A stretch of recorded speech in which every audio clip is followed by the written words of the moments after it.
I went back to the mountains because I needed a place that didn't ask anything of me. After years of service and a short, failed try at city life, I rented a weather-beaten cabin tucked in a holler in eastern Kentucky. The road to it was mostly ruts and rock, 2 miles of mud if it had rained, powder if it hadn't. The mailbox leaned on one nail at the county line. You didn't get there by accident. I brought my old hound, Boone. He was gray in the muzzle but still sharp when it mattered. The cabin had no neighbors unless you counted the creek and the ridge that ran up like a spine behind the place. The forest pressed close, tulip poplar, beech, and a wall of rhododendron so thick it made its own shadow even at noon. In the evening, fog slid down the ridge like it was a living thing. The quiet there wasn't soft, it had weight. When you talked, your voice sounded like it belonged to someone else. I stacked wood, patched a leak above the sink with roof cement, and hung my coat by the stove where the heat could find it. There was a single bedroom, a little table near the window, and shelves crowded with old jars a woman before me must have used for canning. I set up a cot for Boone so he'd stop trying to claim the bed, and I laid out my routine: coffee on the stove by sunrise, a mile down to the spring for water, chores until dusk. I didn't bring a TV. I told myself that was on purpose. People say the mountains are beautiful, and they are. But beauty up there comes with a cold side. A stream that looks clear can break your ankle on the slick rock under it. A friendly-looking meadow can disappear into a sink of rot and snakes. That week the weather seesawed, days so bright they felt hollow, nights that sank into the kind of dark you can't explain to someone who's never seen it. I started sleeping better than I had in years. The first few nights, Boone only woke me once or twice, ears up, listening to the kind of sounds that belong to wild things, the scrape of a raccoon on the porch steps, a deer blowing in the laurel. It felt normal. It felt earned. I told myself I was here to get quiet with my thoughts, but the mountains keep their own kind of ledger. They remember you, whether you want them to or not. The first odd thing was small enough to shrug off. I keep a habit from the service. Lay tools down, count them, put them back in the same place. One afternoon I set my hatchet on the chopping block, turned to split a few lengths, and when I reached for it again, it was gone. 10 steps later, I found it propped on the porch railing, the blade resting neat as a word underlined. I told myself I'd carried it without thinking, distracted by Boone nosing a vole in the leaves. I believed that for an hour. That night, Boone stood at the door with his head tilted, not barking, listening. His ears tracked something the way radar follows a sweep. I cracked the door. The woods were at that breathless quiet they get just before a weather change. I heard a light tapping, not woodpecker, more like a knuckle on hollow wood. Twice, then nothing. When I stepped onto the porch, the sound died like it had been waiting for the latch. The next morning, along the creek, I found impressions in the soft mud that weren't boot prints. Bare, blunt toes. The heel mark was wide and flat, splayed like the foot had never known a shoe. They came from the laurel, crossed the shallows at a place where the stones made a crooked ladder and vanished into fern. I crouched and pressed my palm beside one. It was longer than my hand, but not by much. A big man's foot, I told myself. Some poor soul sleeping rough, picking through empty campsites for scraps. It wasn't unheard of.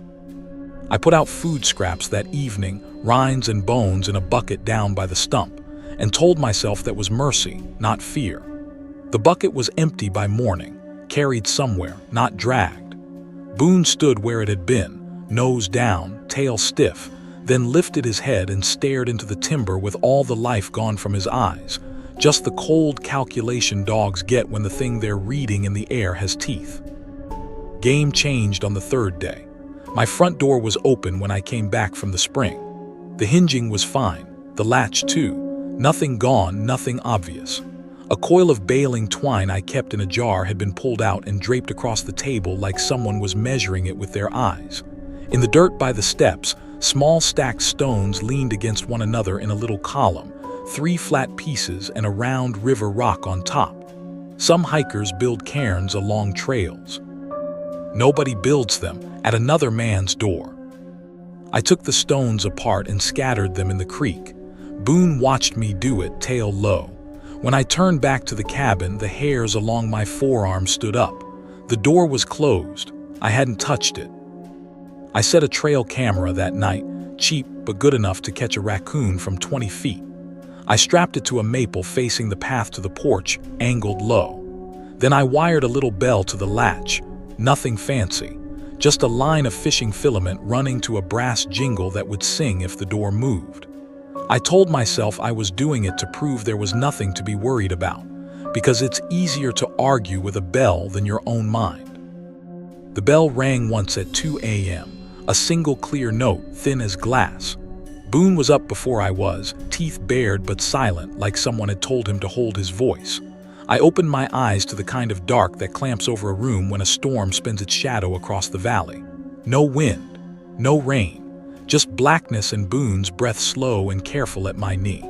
I stood and put my hand on the wall to navigate the room. My own fingers felt like strangers.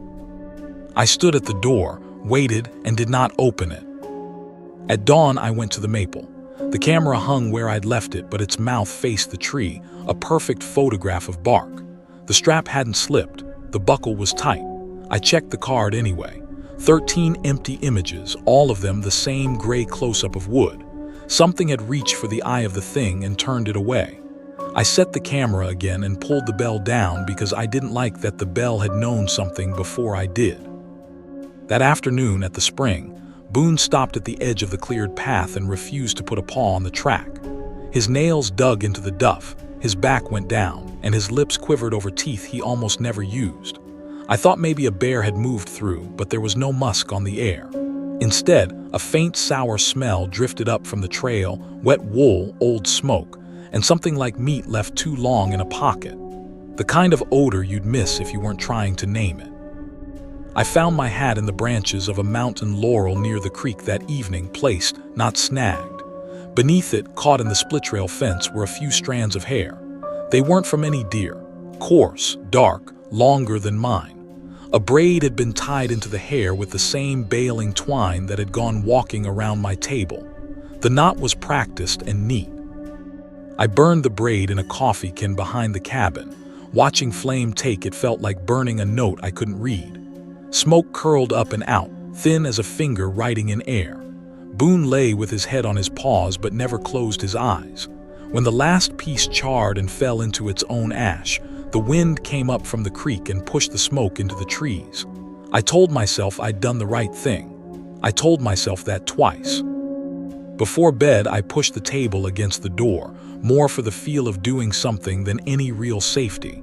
Sometime after midnight, I woke to a sense that sounds were being held back. The forest knows how to breathe. Crickets and owls keep time. That night, the clock stopped. I lay there and heard the small noises of my own body, the swallow, the crack of my tongue unsticking from the roof of my mouth, and underneath it, something else. A slow, thick breathing just outside the wall, like someone learning how to imitate sleep. I told myself it was the creek. The creek was 30 yards away. It broke on a night with no moon. A clear cold had moved in, the kind that makes every smell sharper. I'd left a lantern on low by the stove and laid a length of hickory by the bed because it felt better than a knife in a house made of boards. Around 3, Boone climbed onto the mattress. He hadn't done that in years. He pressed his weight into my leg until my foot went numb. That slow breathing I'd heard before wasn't at the wall anymore. It was under the window. I didn't turn on the light. Light can make you blind in the wrong kind of dark. I sat up and felt for the flashlight on the crate I used as a nightstand. I let it roll into my palm, thumb on the switch but holding it dark. Some part of me wanted to say a name, the way you do when you think it might be a person you can reason with. But there was no name for this. The first sound was a tongue against teeth, a wet click.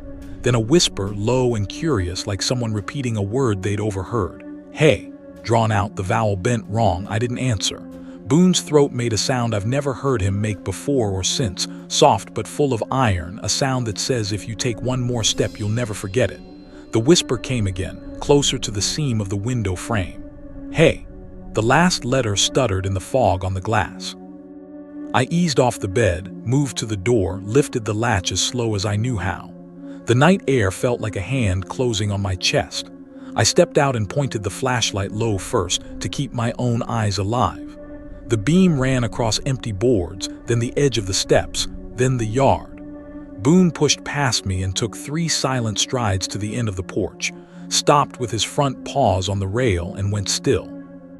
I raised the beam to the tree line. That's where I saw them, 2 shapes crouched where the understory begins, the angle of a knee, the span of a shoulder too narrow to be a bear, too wrong to be deer. Faces weren't clear, not at first. A glint where eyes should be. The pale flank of an arm, skin the color you get when light hasn't found it in a long time. The one on the left tilted its head in a way that made my own neck ache to watch. It didn't blink. I said the first thing that came into my head, "You need to go," and my voice didn't belong to me. The left one moved forward, a curious, almost childlike shift, knee to hand to foot, not a gait I recognized. The right one stayed back, and I realized it was holding something long and thin, a piece of my split-rail fence. An arm reached into the beam, and the skin there had a lace of old scars, pale lines crossing like creeks. The hand opened and closed as if testing air. I didn't wait to see more. I grabbed Boone by the collar and stepped off the porch, not toward them but toward the water.